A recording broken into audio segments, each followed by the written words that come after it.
I don't get offended. Because I am black. I'm black. Ghanaian. I'm married happily.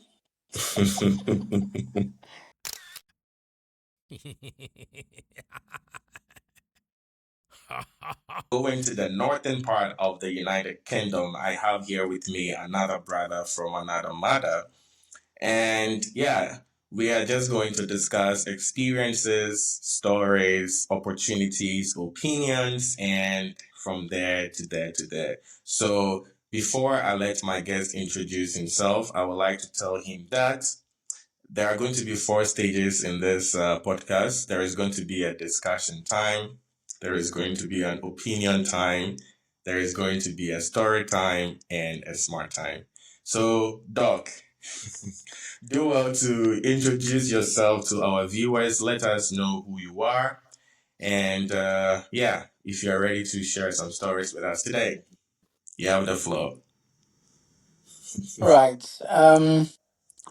My name is Evans. You know, I'm a nurse in the United Kingdom. 30 years of age, fully Ghanaian, 100%.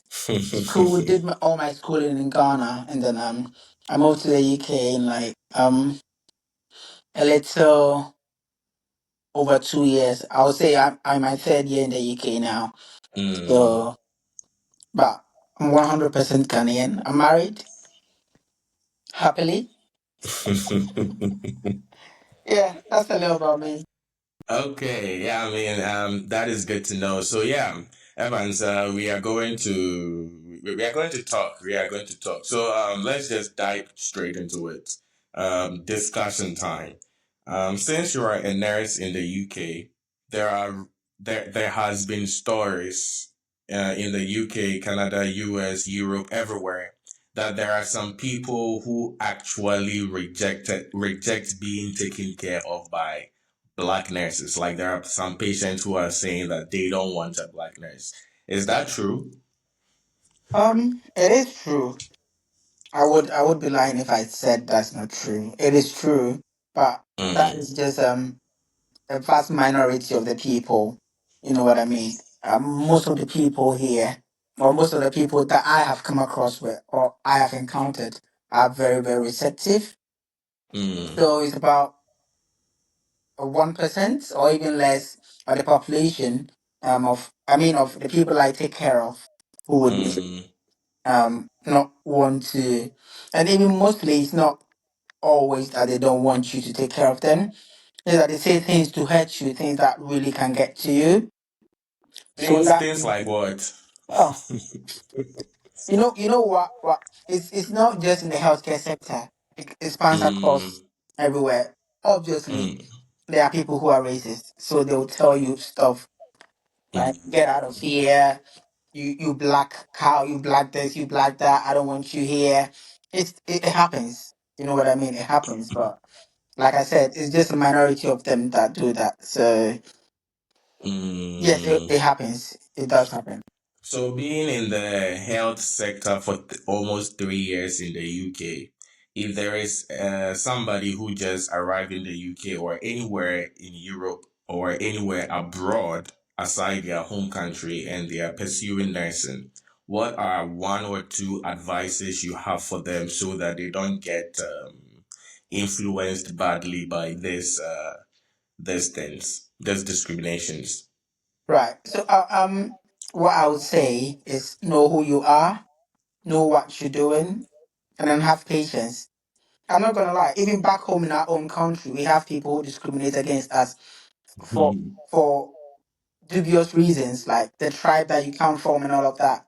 So it's no different Mm, from here. I You get mean, what I yeah, mean? So if yeah. I get it, it's gonna get to you sometimes. We or even it doesn't matter how long you've been here. It doesn't matter how long you've been hearing this. Sometimes it's gonna get to you, but you need to have patience. It's part of our job as nurses to or doctors or health workers to have patience for our resident our For your patients.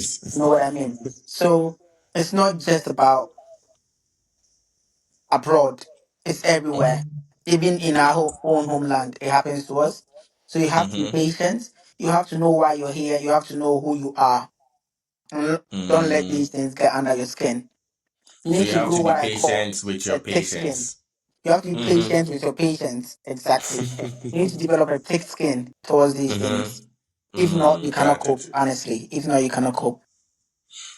Okay, let's go back to Ghana. Let's go back to the root. So, in Ghana, did you practice healthcare in Ghana? Yes, I did. Um, How long did you practice healthcare in Ghana? about 2 years. Yeah, I did nursing in Ghana for about 2 years before I came to the Uh-huh. UK. Mm, and comparing your experiences to Ghana, being a health personnel in the UK and being a health personnel in Ghana, I am very sure there are some parts that you enjoyed in Ghana, and then there are some parts that you are enjoying in the UK. There are some parts that you hate in Ghana, and there are some parts that you hate in the UK. So let's start from Ghana.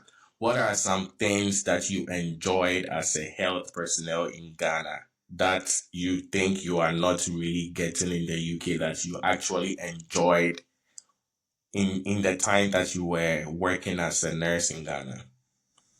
Um, Honestly, there aren't things that I can actually pinpoint to say, oh, while I was practicing nursing in Ghana, I used to enjoy this and that, and now I don't get to hear.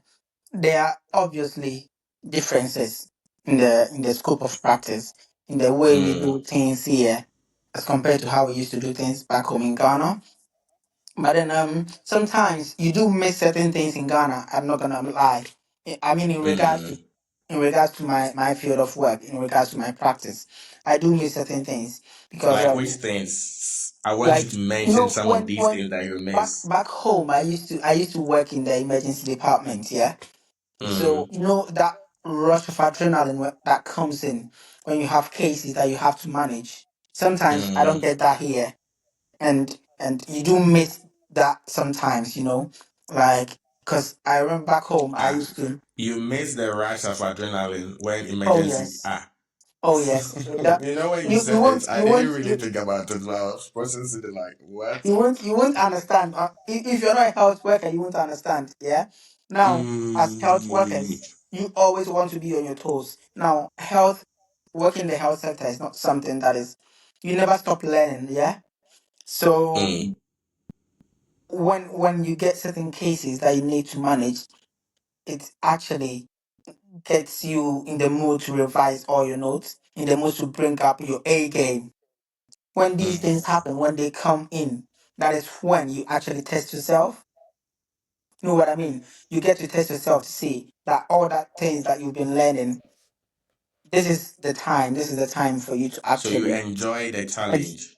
that challenge exactly what I And mean. you think that Ghana was giving you, like the Ghana Um, patients it, and their conditions were giving you much challenges? not the conditions per se, but then I think it's a setting, yeah, it's a setting because Mm, where I used to work, I would be tasked to man like situations by myself, but then over here it's not like that.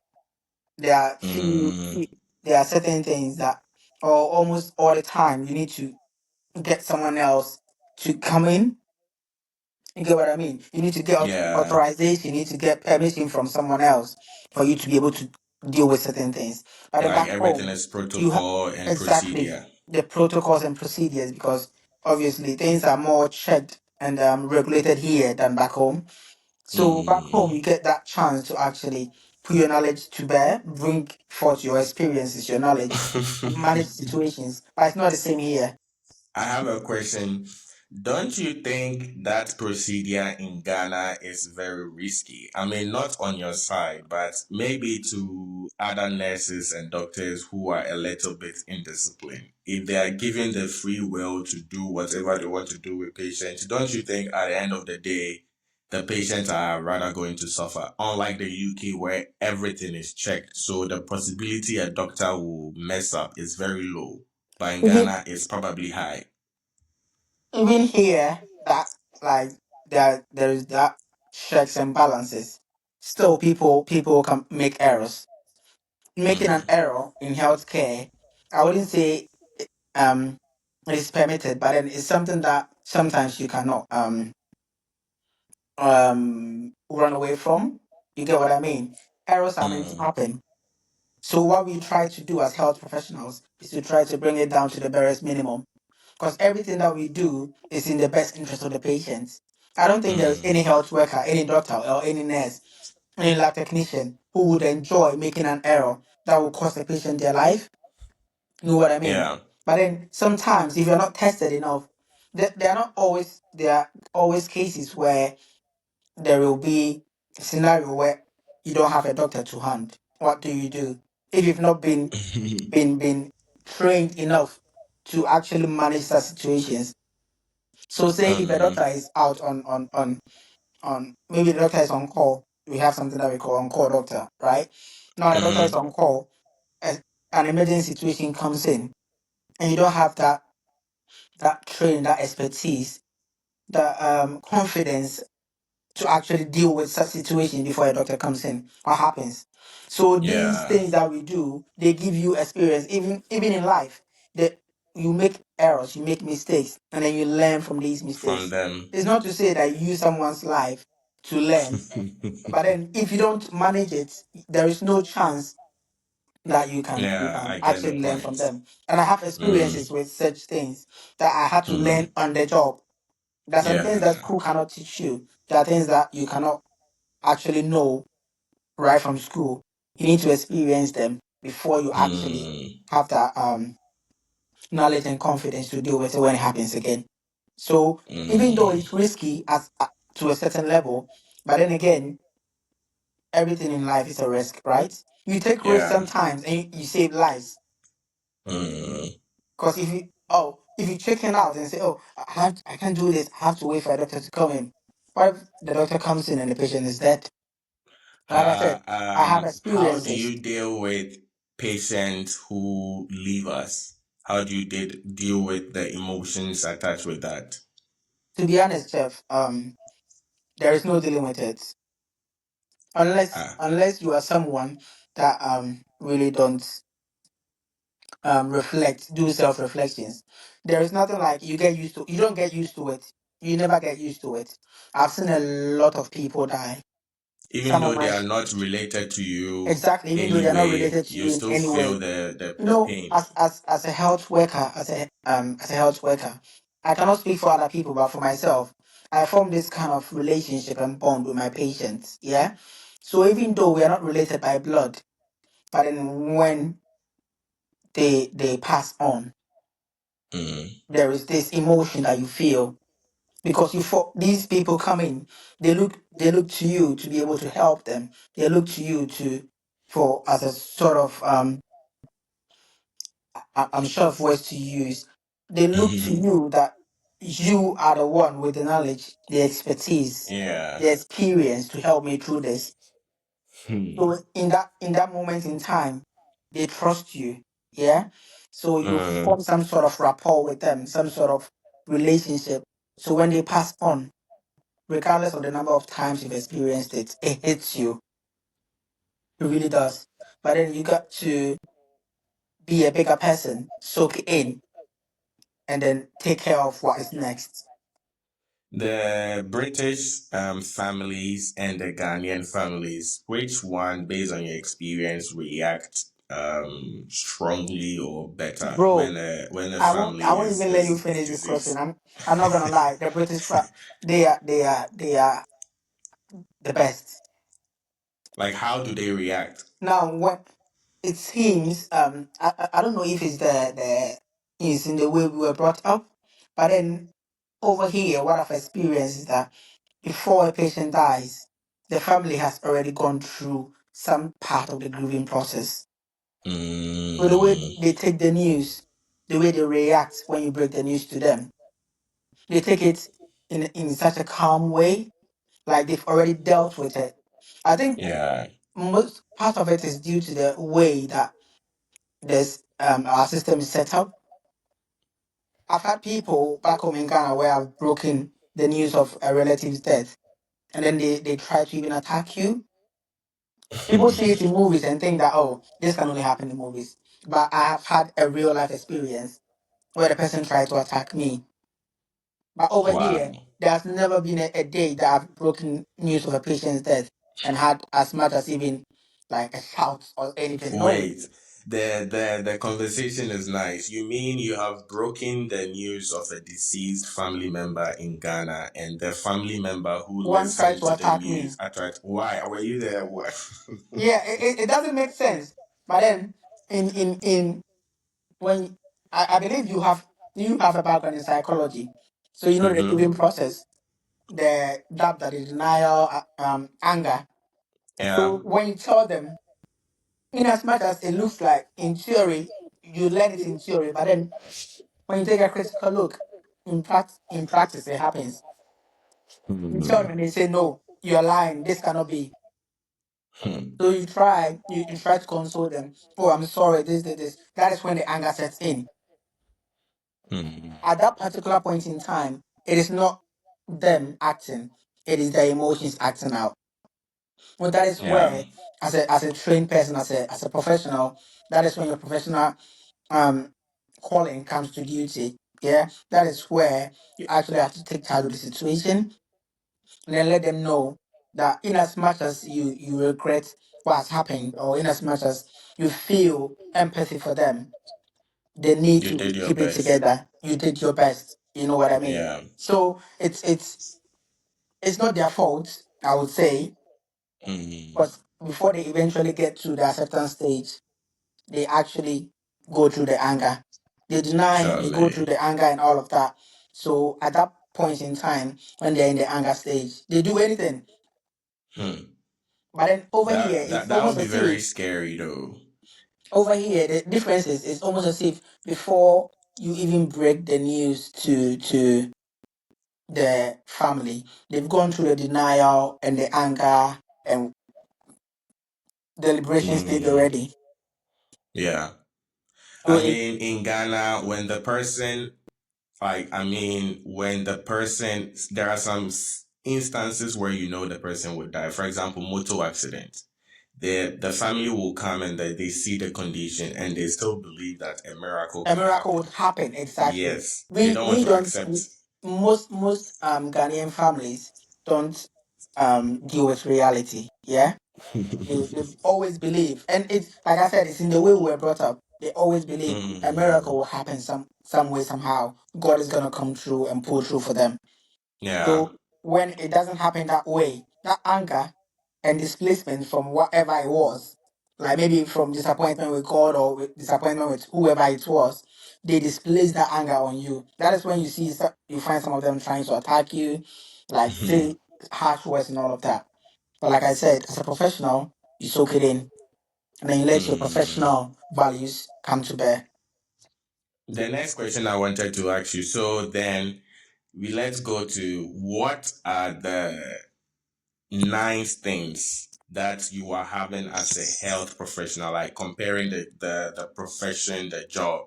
What are the things that are advantageous that beats the one in Ghana? I know there are a lot, but what are the major ones?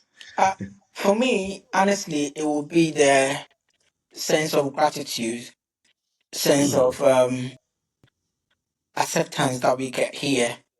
mm, Like you, when you care for people, the gratitude that their families show, how they accept you, how they treat you with mm-hmm, respect. mm, Now, there are so many instances in Ghana that I've seen my colleagues get disrespected. In mm. Ghana right now, and this is the reality, almost every error, every mistake, every bad thing that happens in a healthcare setting is blamed on the nurse. Even when the error is coming from a doctor, a lab tech, an orderly, whoever it is coming from, once It's the it's nurse. the nurse, you get. But over here, it's not like that. Everybody Mm, respects you. That kind of respect and recognition that you get, that kind of gratitude you get from the families. It is what sets mm. the practice apart from here in Ghana. That for me, that is it. You Wow. get respected for what you do, for what you bring to the table. Like men will ask girls, "What do you bring to the table?" You get the respect and recognition and appreciation from for what you bring to the table because they appreciate you. They know how stressful the work is. They know how Mm, stressful the job is. But then, so they appreciate you for what you bring to them. They appreciate you for what you do on a daily basis for their relatives, for their families, and that even from the patients themselves. That alone sets the yeah. practice apart in these um countries. Yeah. So, being a nurse in Ghana for 2 to 3 years, and now being a nurse in the UK for 2 to 3 years, would you say leaving your, leaving your job? I don't want to say career because you're still in a career. Leaving your job in Ghana, migrating to the UK, would you say you've done Was it a worth it? yeah, yeah. Is it worth it? Like, was it a good opportunity that you really took advantage of? Do you think Absolutely, you did a good thing? absolutely. Like Break it down. I've just given you the reason, some of the reasons for like you get better systems here. Mm, Like I ain't gonna lie, bro. Like there's so many things that I learned in school that back home I never got to experience them. mm, So many devices you learn about, and you learn about them in theory, and you never get to see them in real life. mm. So many cases, so many management of conditions that so many drugs. When I say drugs, I mean medications. Before I get into trouble, yeah. So many medications that you hear about them, you learn about them, and you never get to see them. You never get to actually know that this is the medication. You never get to see it um act in the way that you were taught it acts. You never get to see them in action. But over here, you get that exposure. You get what I mean? Because obviously Mm, it is more advanced here. They have better systems. They have um what do you say, better management and all of that. So there are so many things that are different here that add value mm. to your career as a nurse. So I would definitely say it was worth it.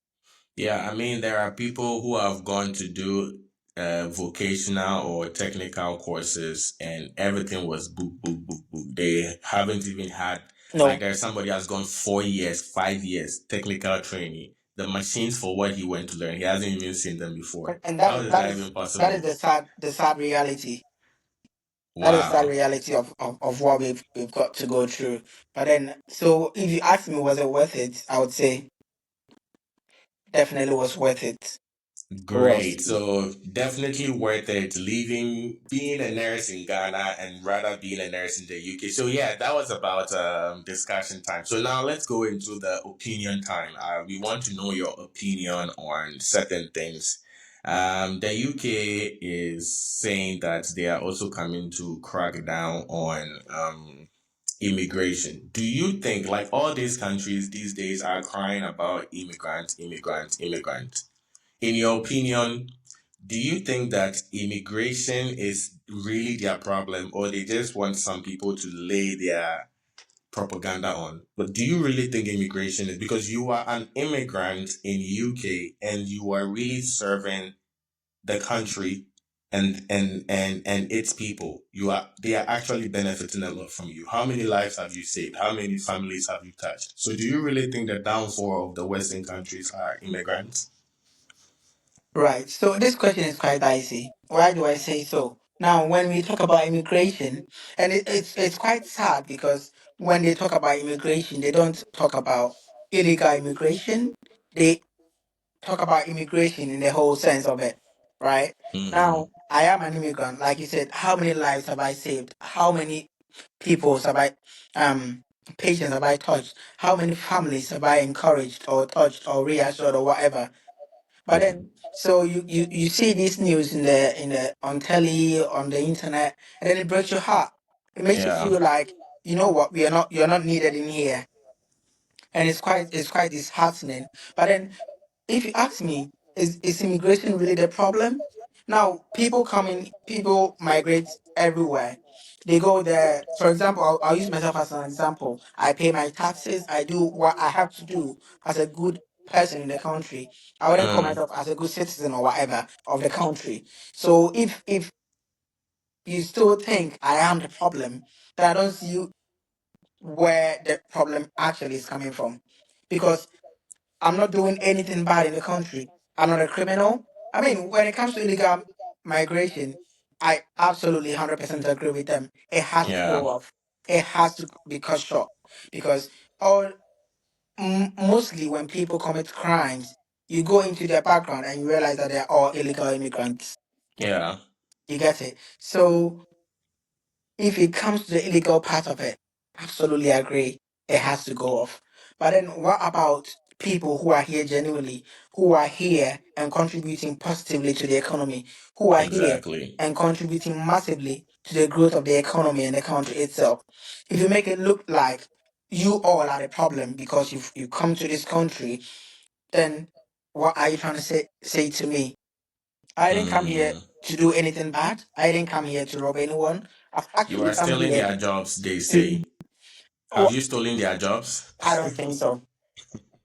But I that don't is think what so. the That that average that is British what the person too is also saying. average citizen will say that, oh, these people Mm, have come to our country and they've stolen our jobs. No, I haven't stolen anybody's job. they don't want to work They don't even. want to work. If you don't want to work, I'm sorry, but the thing people actually overlook is this fact that these same people that are complaining is these immigrants that come in to take care of their moms, their dads, their grandparents. Mm, So if you think that these people are the problem, then you've got to actually look at your backyard as well. yeah, Why are people coming in? Why was there a need for people to actually come in? Now, if you've got over 1,000, 2,000, 5,000, 10,000 job vacancies that are not being filled, what does it tell you? People are not going in there. So if there were no vacancies, there wouldn't be a need for people to come in. And immigration has always been present. It's always been part of the world order. Yeah, we've yeah. got people migrating from Western countries to other countries, Mm, to America, to Africa, to everywhere. Why is it always the case that people have got problems with people from Africa or other like Asia or whatever migrating to the Western countries? They, people go there and they don't complain. They don't have any And problems. the And the immigrants they are reception, talking about are not the Chinese and the Japanese and the rich Singaporeans. The no, immigrants that they are always is talking about is the Africans. Africans and the poor Middle Easterns. These are the Yes, immigrants they are talking about. yes. And like I said, if people are here illegally, or if people are in any country illegally, they need to go. They need Yeah, to go because in as much as they are there, maybe some of them might not be committing any crime, but then they put pressure on the social amenities, and that is yeah. true. If they are, but if people are there legally contributing to the economy, how then do you call them the problem? I am But here legally. then, for example, the UK also said that now they are going to tighten the visa policies. They are going to make it difficult for people to get the visas. These are some of the measures that actually drive illegal migration because if the procedure to acquire visa is straightforward, not necessarily easy, then people will rather like applying for the visa. But if you make it tighten and very tight, then there will be People go illegal through other migration. Yeah. routes. And a lot of British people are also traveling out of the country. So it will be equally fair if all these countries, because there are Americans everywhere, but then their country is cracking down on immigration. There are British people everywhere. Now their country is cracking down on immigration. What happens to them too? So I think it's not fair. But then yeah, I agree about the illegal migration. So what do you think is going to happen? Like looking forward next couple of years, what do you think is really going to happen? Are they really going to be successful to block immigrants from migrating to their country? Honestly, if you ask me, I don't know. What I would say is we would have to wait and see what happens. Yeah, because like I said, people are not happy with it. A lot of Mm, immigrants feel threatened. Some feel betrayed. Because look, if someone came here with the hope of maybe getting his or her family here safely and all of that, and now you're cutting down all these things. Now, the person will feel I came in here, I came to help your people, I came to contribute, and now when it's time for me to actually get the privileges that I was supposed to enjoy, the rights, now they're calling it a privilege, so it's not your rights, Uh-huh. it's a privilege. So if you're cutting down those privileges that I was supposed to enjoy, after me being here and contributing, some people also feel they are being betrayed. They were lured here with a promise of getting settlement or whatever. And now that they're Uh-huh. here, they've contributed. They feel like, okay, now you don't need me again. You're trying to drive me out. You know what I mean? So, Yeah. and it's politics, bro. It's politics. That is the thing. Um, you and I cannot do anything about it. All I that we can do mean, is to hope that what I'm hoping will not happen is those of us that have always tried to do the right the thing, right things, exactly. followed all the requirements, paid our taxes. I hope that one day they will not just rise up and say that everybody should just leave, because that would be very painful, because Yeah, considering everything you have you've done invested in the for the country, country. Yeah, yeah, that is what I just hope wouldn't happen. But aside that, yes, I also support the crackdown of illegal migration, because they are part of the reason why everybody is it's hating. hating immigrants. Yeah. It's hating immigrants. They are That's doing very true. a lot of crazy things. All right, the discussion has been going very well. In my previous podcast, I always leave the note that people should send in their concerns and their stories, what they want me to discuss with my next guest. For some reason, all the stories I've been getting are relationship stories. I don't know. I am not a relationship advisor, Counselor, but every advisor, day I'm getting counselor, you relationship serious? stories. So, since you are happily married, you sound like a perfect person to No, ask I'm not, about bro. this. I'm not. No, you are Not. happily married. So, um, I will tell you the story. You listen to it. I'm going to read it. It's going to be like 2 to 3 minutes of reading. And then you tell me your opinion and your advice for this person. This person is called Derek Vance. He sent me this via my Reddit. So I go. He said, my wife, 40, female, told me after we got married that she cheated on me, 42, male. Years later, I still can't let go of the pain. So that is the title of his email. Now read Wait, it. wait, wait. Read the title again. The wife cheated on him. His wife is 40 years old female. I don't Yep. know why when they are writing it, they specify that the wife is female or male. Female. In this world right now, bro, you have to. So he said his wife is 40 years old female. His wife told him he's a 42-year-old male Okay. that she cheated on him moments after their marriage. But at that time, they've already married, and I think there was no turning back. So now he's going to explain well what happened. He said, we've been together for over 20 years, married for 18. We have 6 children. Just after our first child was born, my now wife cheated on me. I had suspicions at the time, but she denied anything serious happened. Before we got married, I asked her directly if there was anything I needed to know, especially about that situation. And she told me no. I believed her and we got married.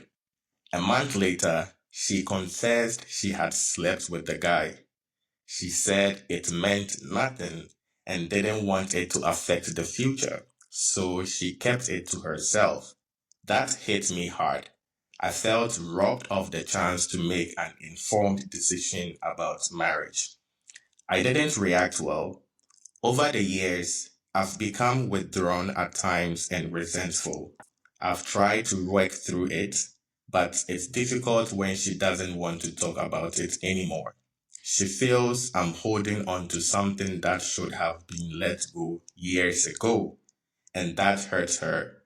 But for me, it still feels unresolved. I've been questioning myself a lot lately. I am tired mentally and emotionally. I want to be better for myself, for her, for our kids, but I feel stuck. I often feel like I am not even allowed to express my feelings without being shut down or blamed. I am not looking I am not looking to point fingers here. I'm trying to process, to understand my own emotions and find ways to move forward. The last line, if anyone has dealt with a long-term betrayal that come out later, how did you work through it? How do you learn to let go of something that was buried and came back to hit you long after it should have been addressed?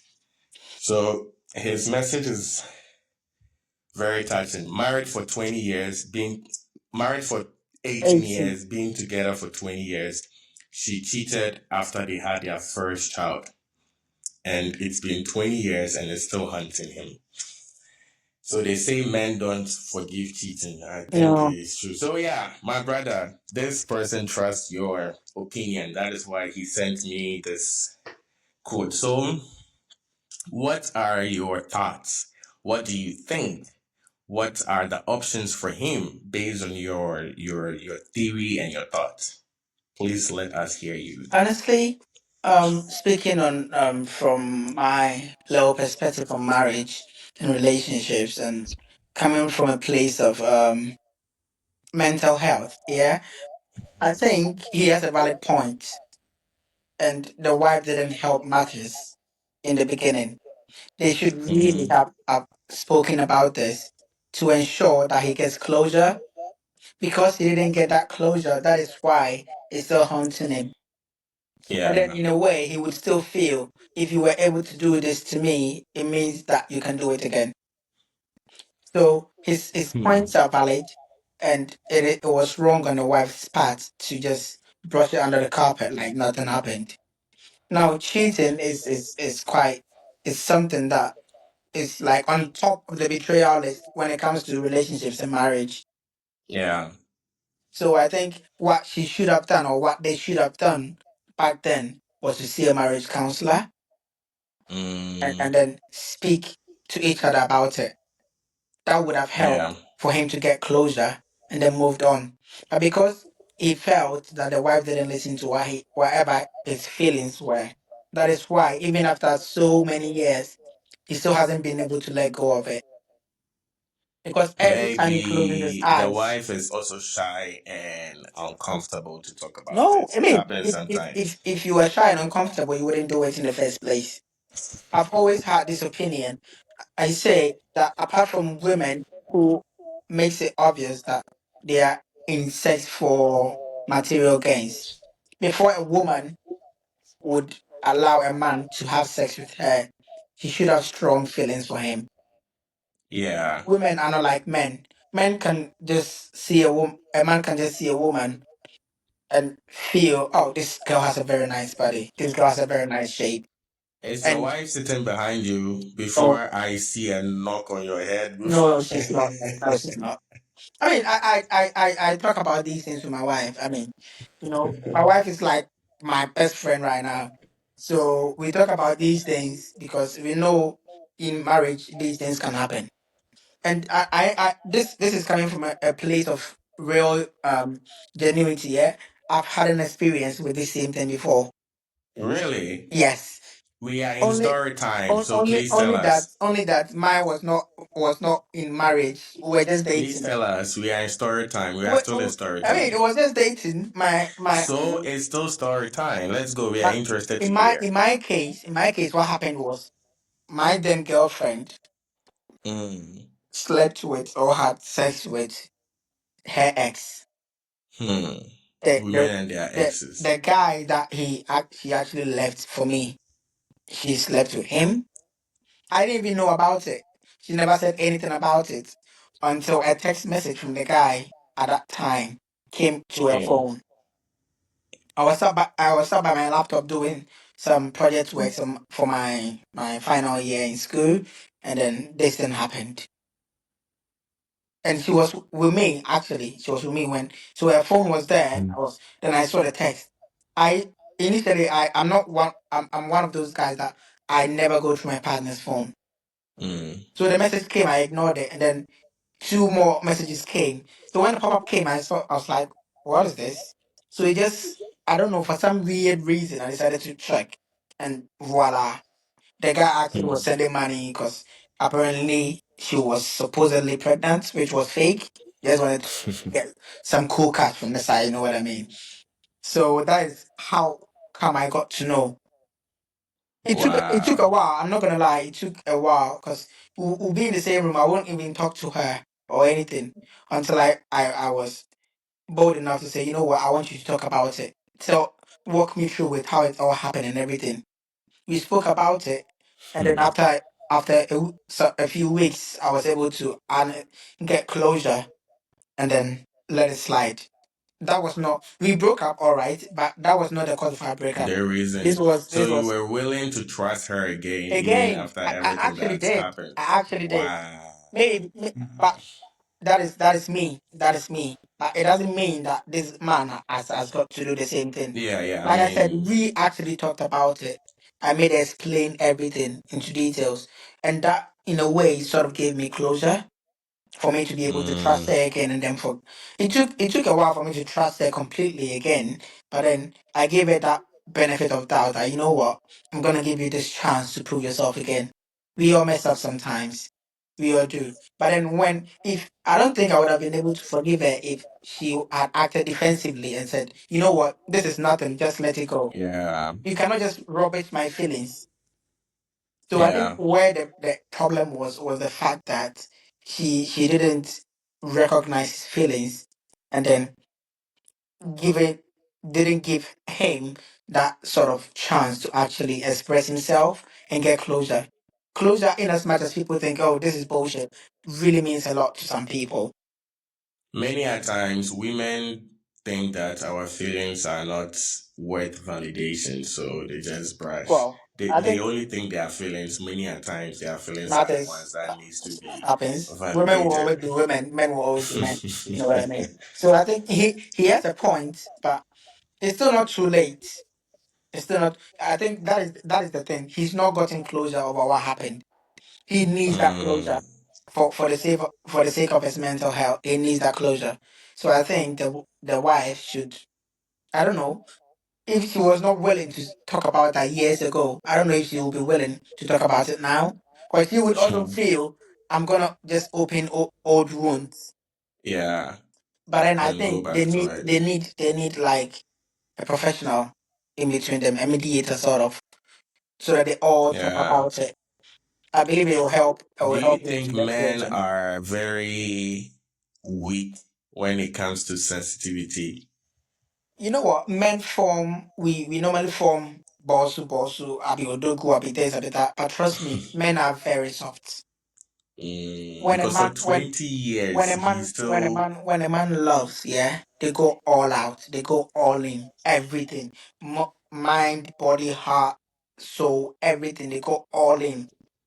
So when they yeah, feel betrayed, trust me, it takes a while before they regain that sort of trust, confidence, and all of that. So his feelings are well validated. We live in a society where men have been made out to look like they don't have emotions. As a man, you're not yeah. supposed to do that. As a man, you're not supposed. Even when people lose their loved ones, as a a man is not supposed to cry. So Yeah, you heard that is why when you look at statistics, you got you get more males suffering from mental breakdowns and mental illness yeah. than females. Sorry, this is Mhm. these are some of the reasons that these things happen, because men are made to bundle up all their emotions, all their feelings, suppress it down. So when Yeah. subconsciously, when your mind is not able to deal with it again, then it explodes. And a lot of men are also It's committing so terrible. One suicides. more give him was a debent. They have such a proverb, yeah. You know, Uh-huh. it's like it just all that feelings and emotions that were subconsciously pushed down the psyche Mm, comes to bear, it just explodes and that's it. They just lose yeah. it. So I feel bad for him. I feel sad for him, especially seeing I believe if this had happened while they were dating, it wouldn't be such a big deal to him. But for the Yeah. fact that after putting a ring on that finger, bro, that's gotta hurt. That Yeah. really And has now got to finding hurt. out that um I really don't know why these things happen sometimes, but they always come and say that it was a mistake or it doesn't mean Yeah, anything anymore. bro. But I told my wife that if I ever cheat on you, I don't plan on doing that. But if I tell you it was a mistake, I'm lying. yeah, Bro, it's we something had a that is chat, very well went to meet planned. the person, you took off your clothes and everything. You booked It wasn't even a single round. We did like two or three, and then you tell me it was a mistake. you Like booked the place, you booked check a place. the bed size, the color, Bro, the there is nothing location. like a mistake when it comes to sex. There is nothing like that. Even when it comes to unplanned sex, like maybe you went to visit the person not knowing this will happen and it happens. Even with that, there is nothing like a mistake. There Yeah, is you have a always a lot of way out. time to come back to your conscience There and is make always a way out. So I mean we are wow. humans, it happens, but Charlie, Okay, we can't so you are reverse advising perfections. that they should seek professional Seek help. professional help, yeah. They need to talk out. Mm, They need to in as much as people don't believe this, talking actually helps. yeah, Talking about feelings, talking about emotions, it helps. You get yeah, everything off your chest. Because if you keep bundling it down, believe it or not, this man, if he doesn't get the closure he needs, if he doesn't get to speak about it, there will come a time where he will just lose it, and then yeah, he might even do something silly. So or worse. they need a professional to come in there and help them out. Yeah. And in the comment section, because I made it a post, some people are also saying that then the man should be careful because the rest of the kids might not be his Might not own be his. because There is also yeah, and that yeah. So that's this also post is valid. actually going to hurt him more because he's now about to find out there's Fine. some real Yeah. hard truth. Even if he was not thinking about maybe doing a DNA or something. These things would these are some of the reasons that trigger people to do a DNA, and Mm. then it comes out that the kids are not yours, bro. It would break him, In this and current day and age, do you think DNA is very necessary, even bro, it though is, you are in a healthy relationship or a healthy marriage? bro, it is. I wouldn't advise that if you know it, I would also bring in this account proverb. Bibi ankoka papa and trade. Right? Mm-hmm. Now, if and there is no smoke without fire, nobody will just get up and say, "Oh, Chrissy, come here. We are going to do DNA." No, normally there Hmm. something sparks up these conversations. There is Yeah. some movement, some actions don't sit well with people. They look, you know what? I don't think I can trust this person. That is always what triggers people to go and have a DNA. So if you're in a Mm-hmm. healthy relationship, everything is going on well, bro. There's some truths you don't want to find out. Forget it. But if for some weird reason you feel, Charlie, I can't trust this, going for it by all means. Mm-hmm. It's best to be on the safe side. Yeah, I mean, you're also going to have your sanity. Your mind is going Of to be course. at peace. Now Of you course. know that your kids are 100% yours. Yeah. Well, yeah, there is one comment that looks exactly like yours. I'll read that and then we'll go to the last segment, which is a smart time, and then we'll be done. This person says, I think therapy would be a good place to start. At this moment, you can barely articulate to yourself why you are still stuck. Maybe once you sort that as well as why these thoughts have resurfaced again now, you can then do couples counseling with your wife and work through things in a Exactly. healthy and safe environment with a Yeah. professional helping you both navigate. Yeah. Yeah. So I think that is the solution, and we have answered him very well. and clearly. So yeah, there you go, Derek. Now Evans will go to the last segment. Here are a couple of questions I prepared for you. You answer them quickly, and then we'll draw closer. So the first one I have for you is, mm, wow. Why are you laughing even though you've not asked the question? If it's, Because I some know of them it's are very silly. funny. It's silly No, or no, funny. no. Yeah. Have you become more Ghanaian or more British over the years? More Ghanaian. I still eat Ghanaian food, bro. So you have become more Ghanaian. I'm still Okay. 100% Ghanaian, bro. All right. Okay. Have your friendships changed since moving to the UK? What makes a real friend now? Like the concept of friendship in Ghana It's and abroad is different. very different. It's So it's now it's to very you, what is different. a real friend now? Um, I, to be very honest with you, Jeff, like I've not, I'm not the friend type. I don't make friends Mm-hmm. that easily. So I think I'm still stuck with my old friends in Ghana and some who have also Mm-hmm. traveled. I mean, Mm-hmm. I've made one or two friends here, but I don't think my perspective on who a friend is has changed. For me, Mm, a friend is someone that comes through for you, yeah. that does things for you without expecting things back in return. A friend is Mm-hmm. someone that one person that you can say, you know what, I can tell my secret to this person, and I know Mm-hmm. completely that I'm safe. If I get any hint whatsoever that you are not that person, you're not my friend. Mm. I mean, he explains it. The next question: what is one tradition from Ghana you are determined to keep alive, even while in the UK, even if you stay there forever? What is one tradition, one Ghanaian tradition you want to keep alive? This is quite a tricky one. I haven't actually given this much of a thought. Mm-hmm. Right. You were here saying that you were 100% Ghanaian. Yeah, I still do all my Ghanaian stuff. Like Hmm. it's in Wache.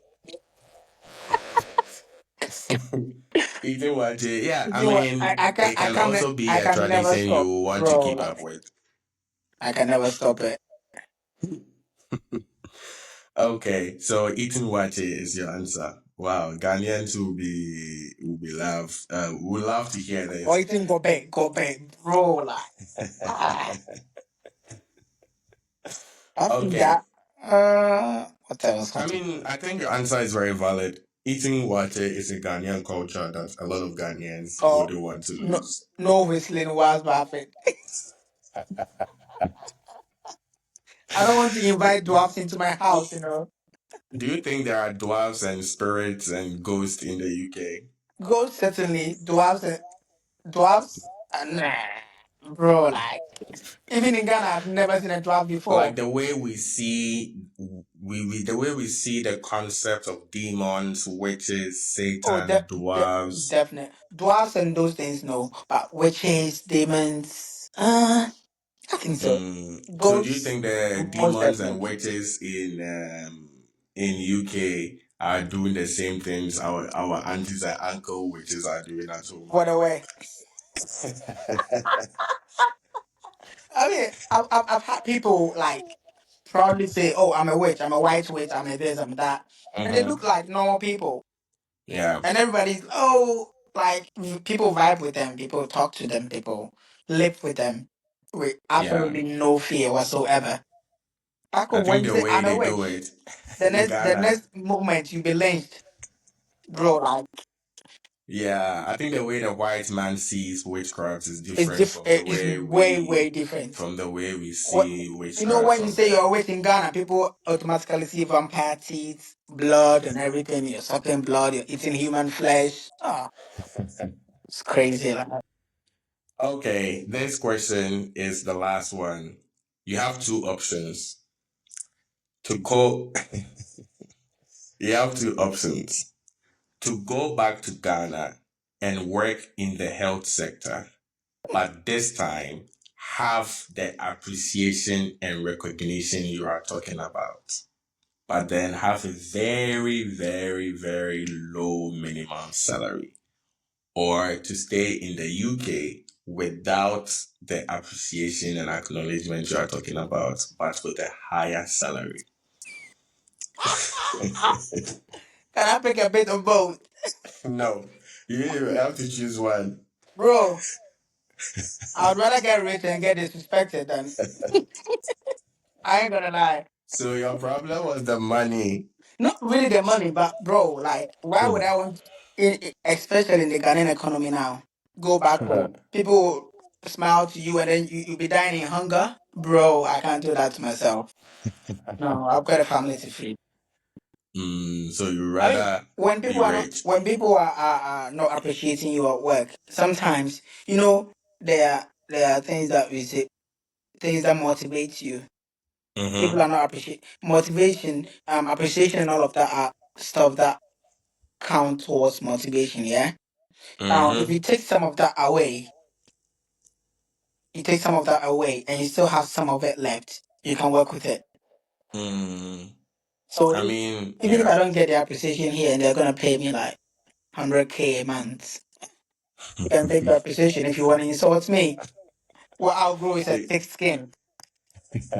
Iron they Man. can be racist to you free of charge without Uh, I any. mean, I've always said this thing to people that when you call me black, I don't get offended. Because I am You, black. I'm black. You stupid black guys.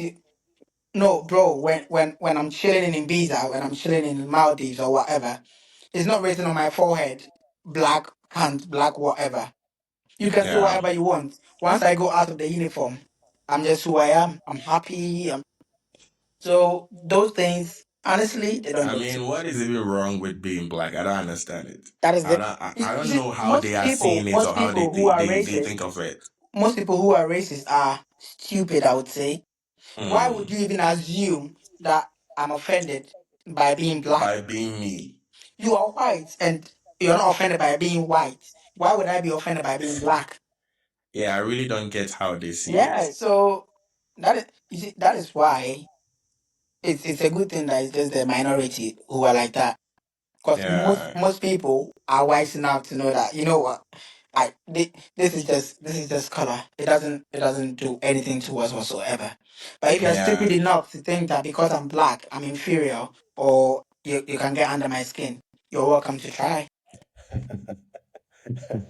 Wow, it's been an amazing 60 minutes ride. And we have heard a lot from our conversations. I am sure we've had some advices, some opinions, and some experiences shared. So Evans, thank you very much. What will be your last words to the outside world?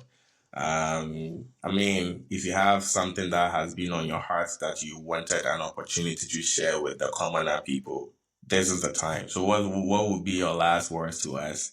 I know you just came back from work so that you can go and eat and I get would refreshing and get say, ready. be you. Mm. Go hard or go home. Grind, don't stop, bro. Like, work hard Or go home or go home. and go and Grind, sleep. don't stop. Be a good person. Have a kind heart. But Mm. but don't let yourself be used.